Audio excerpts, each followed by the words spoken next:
Yang namanya masalah di dalam rumah tangga, obrolin. Jangan didiamin. Kenapa? Itu akan menjadi bom waktu. Setan gosok tuh hati kita. Setan masuk ke dalam pikiran nih. Kuping kita dibisikin terus. Oh, jangan dikasih maaf. Jangan, gak usah perlu minta maaf. Oh, jangan dimaafin. Itu pasti setan akan ikut campur. Kalau orang dulu mah, ya Allah, dapat rezeki berapa aja mah boleh, alhamdulillah. Istri sekarang banyak nuntut. Gaji kemarin sekian, kenapa sekarang sekian? Betul nggak? Kenapa begitu?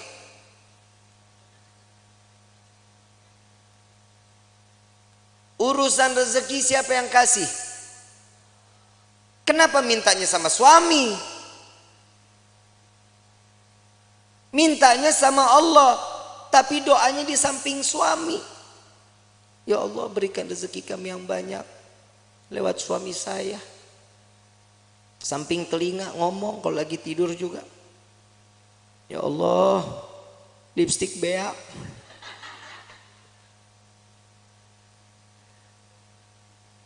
Itu suami pasti mimpinya nggak bagus. Rumah tangga itu dijalanin, bukan dipikirin. Betul nggak? Jalanin rumah tangga. Ya ada kerikil-kerikil rumah tangga, ya wajar. Kita jalan aja kadang suka ada yang bolong jalanan. Betul? Saat dimana kerikil itu ada, itu pembelajaran bagaimana caranya kerikil itu hilang. Ambil sapu, singkirin. Jangan ditimbun, bakal jadi gede. Orang lewat susah. Yang namanya rumah tangga itu jalanin. Jalanin semata karena apa?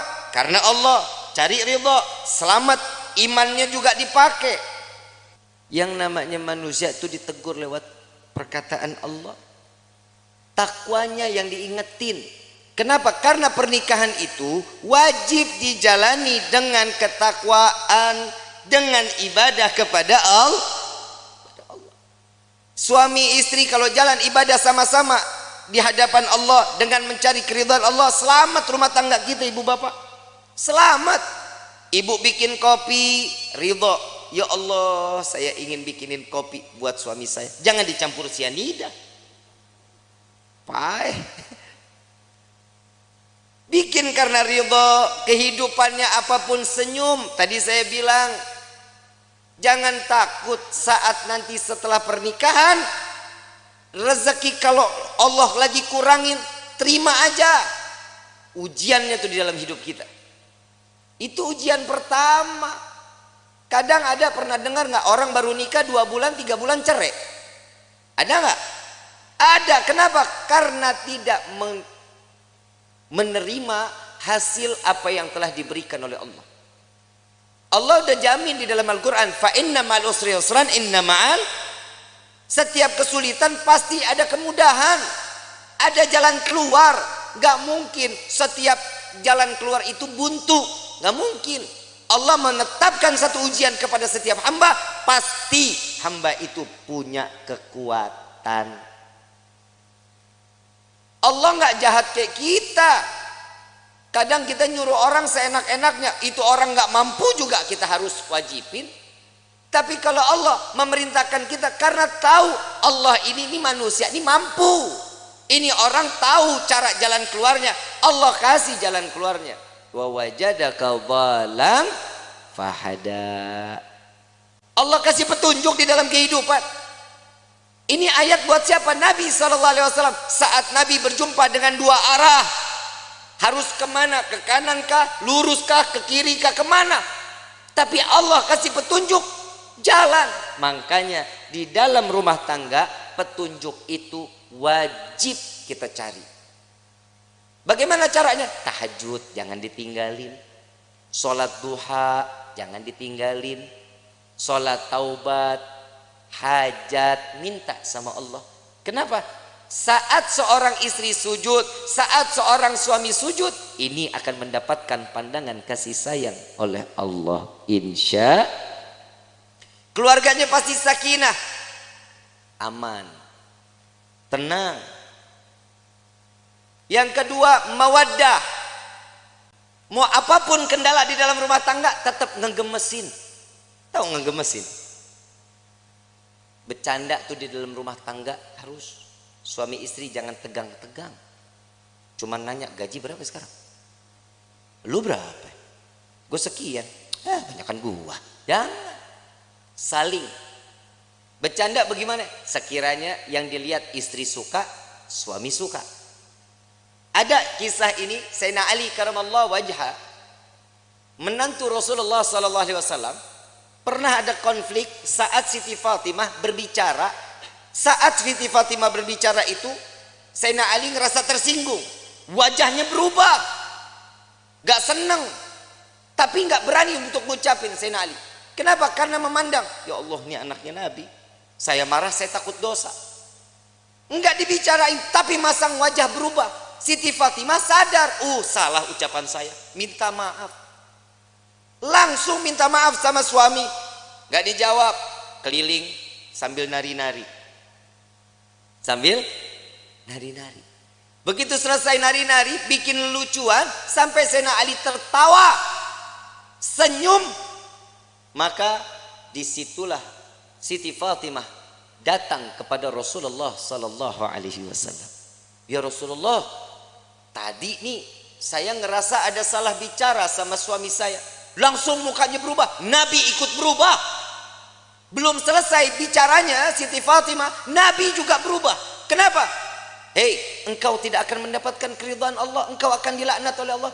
Tar dulu, saya sudah berhasil membuatnya dia tersenyum. Apa yang kau lakukan? Saya menari-nari entah berapa puluh kali, saya keliling-keliling di depan wajahnya sampai keluar senyuman. Apa kata Nabi? Maka saat dia tersenyum, Allah buka pintu surga untukmu, maka Allah kembali ridha kepadamu. Pak, Bapak, esok kalau istri marah-marah, panggil topeng monyet, suruh main, suruh dia joget di depan kita. Jangan malu, Bu. Ibu punya salah, ngomong minta maaf. Nggak tahu salahnya di mana, tetap minta maaf. Bib, kalau yang salah suami, tegur baik-baik. Jangan didiemin sehari, 2 hari, 3 hari. Ini bahaya. Ini kadang di rumah tangga suka begitu tuh.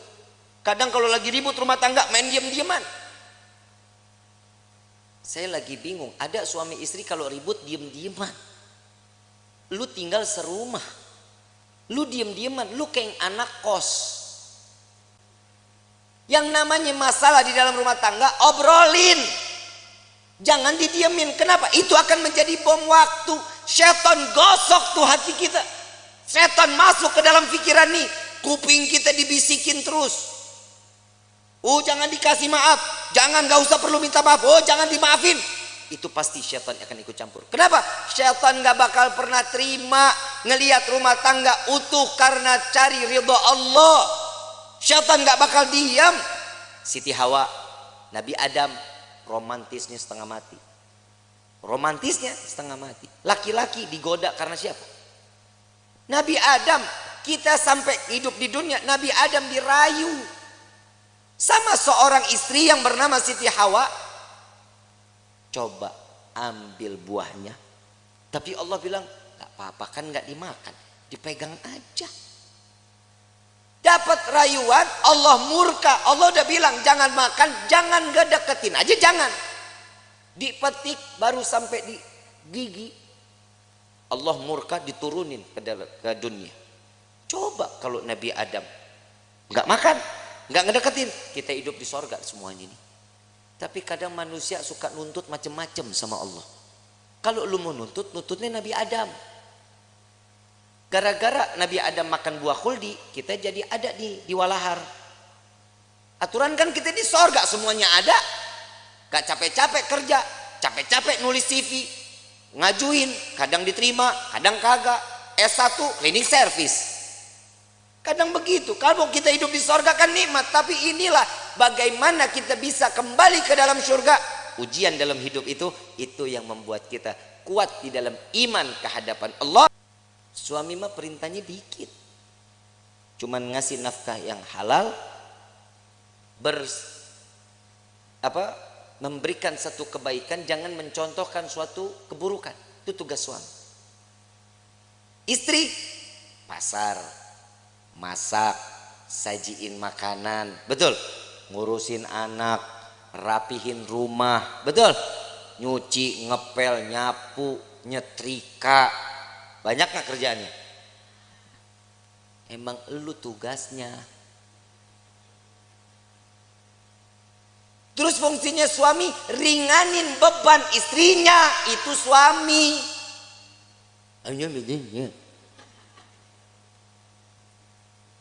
Yang namanya suami kalau lagi istri nyuci, suami yang ngejemur. Emang nggak ada suami yang begitu di sini? Nggak ada. Tukar tambah, Bu.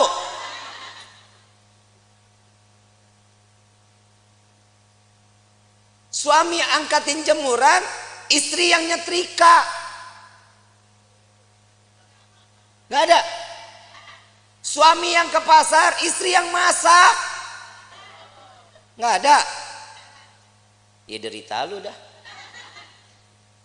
Ngeringanin beban istri itu salah satu pahala untuk suami. Minimal saat suami istri lelah, pundak kita berharga, Pak, buat istri. Saat istri mengadu, yang aku capek hari ini, sini saya. Sini. Gak ada yang begitu, gak ada. Berarti di dunia laki gue doang yang begitu tuh. Lah ngapa lu? Lah bini-bini gua.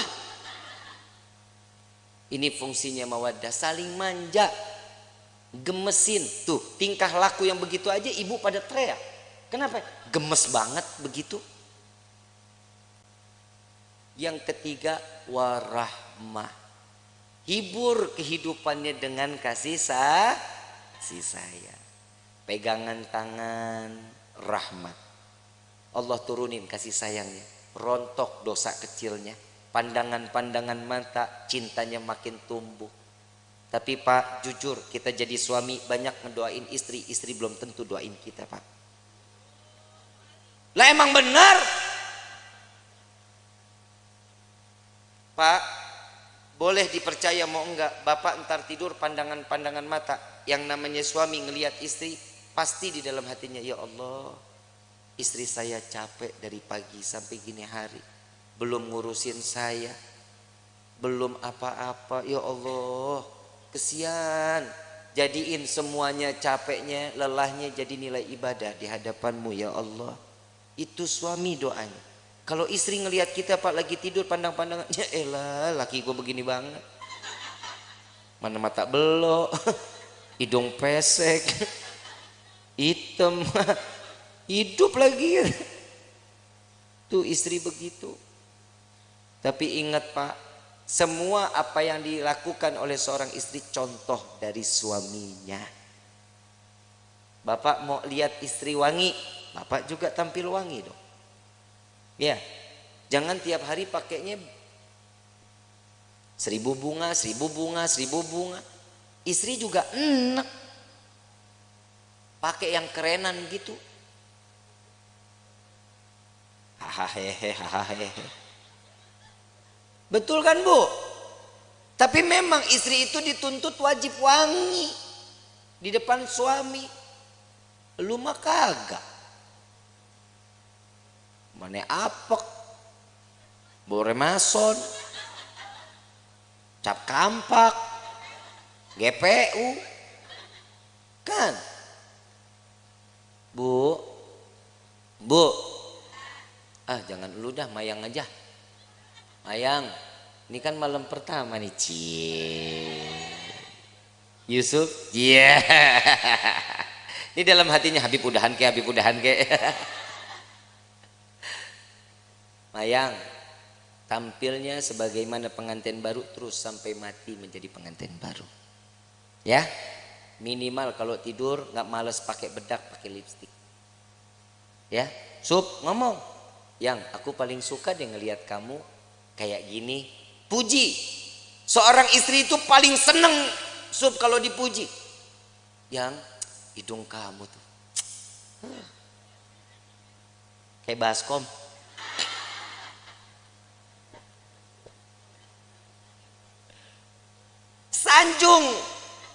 Sanjung istri. Yang Nabi sering sanjung istri, disanjungkan sama Nabi kan? Disanjung Humairah yang pipinya kemerah-merahan. Bapak ngomong, nih dia masalahnya orang hitam legem. Mana merahnya? Ya minimal kan dipanggil manis, kan bisa. Sweetie, kan bisa. Jangan dipanggil Blacky. Jangan. Karena kasih sayang itu timbul juga dari panggilan. Jujur, Pak, maaf, Bapak kalau dipanggil sia gahar nggak? Kesel nggak? Dibilang manehna, kesel nggak? Saya ini seorang kepala rumah tangga, hargain saya. Coba kalau suami dipanggil sayang, besok uang jajan nambah, Bu. Dan laki-laki juga sadar diri, wajib ngasih tahu sama istri. Lihat Rasulullah nyanjung Siti Fatimah, Siti Aisyah saat lagi sholat. Siti Aisyah, Rasulullah lewat, ya Allah, terima amal ibadah Aisyah. Ya Allah, ampuni dosa Aisyah. Ya Allah, masukkan Aisyah ke dalam surgamu. Doa di hadapan Siti Aisyah. Siti Aisyah lagi sholat. Begitu selesai sholat langsung kabur. Ya Rasulullah, tadi aku dengar engkau doakan aku. Iya ya Aisyah. Gimana perasaannya? Wah, senang. Begitulah caraku mendoakan umatku, kata Nabi Muhammad SAW. Ternyata doanya Nabi Muhammad tetap buat umat. Kebahagiaan siapa? Umat. Makanya orang yang menikah itu mencontoh sunnah Nabi Muhammad sallallahu alaihi wasallam. Makanya ibu, yang namanya suami nikah jangan banyak aturan. Suami mau nikah lagi, kasih. Emang apa? Perih. Lebih perih suami ngelihat lo cemberut mulu. Betul Pak? Pulang dari pagi sampai sore ngelihat istri udah begitu aja modelnya, dari mulai bangun tidur sampai sore begitu. Muka demek, rambut berminyak. Begitu dicium, ya Allah, bau kompor. Bu, mau suami betah di rumah mau? Yang rapi dong. Kelihatan suami bakal pulang kapan? Mandi, rapi, bersih. Saat ngadepin suami, suami pulang ngelihat istri cantik, ya Allah, itu capek ditinggal di pagar, Bu. Nggak diajak masuk capeknya. Mah, kemon.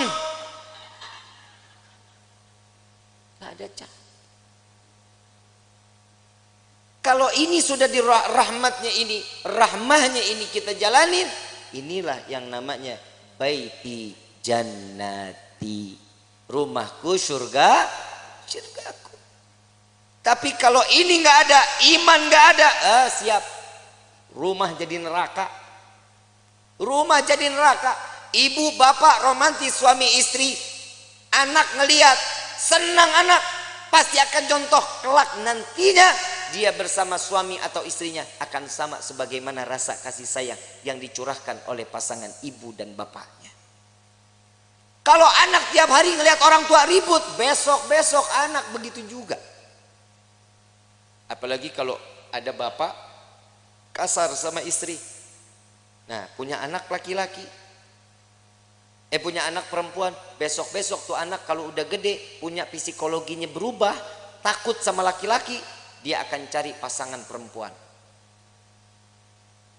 Lah emang udah banyak sekarang yang begitu. Sebenarnya itu faktornya bukan hanya itu. Yang kedua, ada salah sama siapa dia bermainnya, sama siapa dia berkawannya. Makanya rumah tangga itu diisi dalamnya dengan iman, kenalin Allah sama nabinya, maka rumah tangga akan berkah. Ini ibu kagak sholat, bapak enggak sholat, anak dituntut untuk hafal Quran, kan PA. Nah ibadah ya, jangan bikin ibu bapak masuk ke dalam neraka. Nah lu yang mau dinerakain. Kadang orang tua juga suka egois. Dia ngarepin ini anak bisa nyelamatin dia, sekarang hidupnya dia semau-maunya. kasih kenal anak kepada Allah sama Nabi, itu yang bikin tenang. Bapak ibu enak ibadah, ibu enak pengajian, anak terlepas rambutnya, kelihatan sama yang bukan mahramnya. Hati-hati, ini anak perempuan begini, cukup dengan satu helai bawa masuk 4 laki-laki ke dalam neraka jahanam. Bapaknya, pamannya, baik itu dari ibu atau dari bapak, suaminya, anak laki-lakinya. Jangan jadi aman. Makanya saya selalu mengatakan, saat proses pemakaman, simak baik-baik. Untuk para alim ulama, para kiai, para asatid, saya ingin menyampaikan, untuk prosesi pemakaman, perempuan dilarang ikut di dalam proses pemakaman. Ngaji, makanya ngaji. Jujur kiai, jujur ustadz, ustadzah, benar. Ini yang masih menggunakan tradisi ini cuma para habaib sama syarifah. Sekarang proses pemakaman, saat keranda jenazah dibawa, perempuan ikut di belakang. Saat perempuan atau si jenazah ingin diproses masuk ke dalam liang lahat, perempuan pada ngejejer di dekat lubangnya. Hati-hati, yang namanya perempuan itu banyak larangannya. Tangan terbuka segini, ini aurat. Ibu yang ngebuka aurat, jenazah yang disiksa.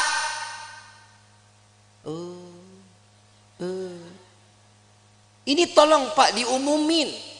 Pak Kepala Desa boleh bikin surat untuk setiap masjid sama musola. Perempuan dilarang ikut. Bib, ini ibu saya, bodoh amat. Habib, ini bapak saya, kumaha aing bae. Nggak boleh. Jangan.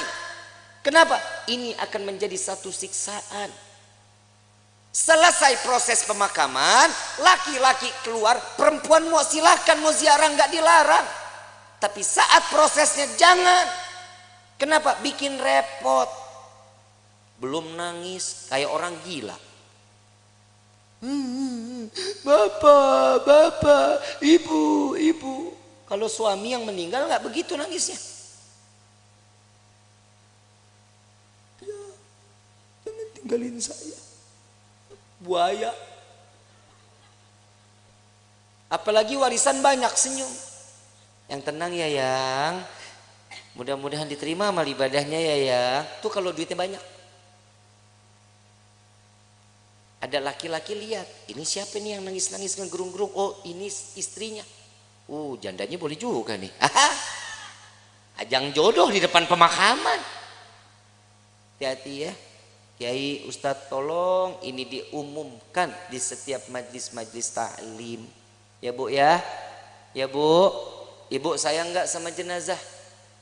Mau dia saudara, mau dia adik, mau dia siapa, biarin. Yang urus biar orang yang mahramnya, laki-laki. Emang ibu ikut gali kubur? Ibu ikut nguruk? Ibu ikut ngapain? Nontonin aja Habib. Emang perempuan tuh banyak keponya. Entar tuh dia di atas makam nanya, itu diapain? Tuh jenazah bisa jawab, kamu nanya.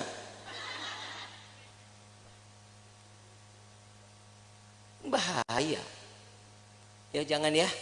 Jangan ya Bu ya. Mulai sekarang nggak boleh ikut lagi.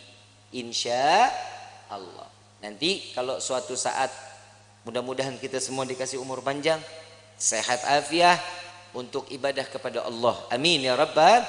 Allahumma, entah keluarga kita yang meninggal, biarin aja, biarin sampai selesai. Mau ikut ke pemakaman boleh, tapi nunggu selesai proses, laki-laki keluar, perempuan baru masuk. Ya, ikut situ. Mau tebar bunga silahkan, ya, mau naruh air mawar silahkan, nggak apa-apa. Tapi saat proses, perempuan jangan ada yang ikut. Kenapa? Ini yang akan menjadi penyebab siksaan untuk ahlil kubur. Na'udzubillahi min. Kenapa? Karena perempuan itu banyak larangannya. Paham ya?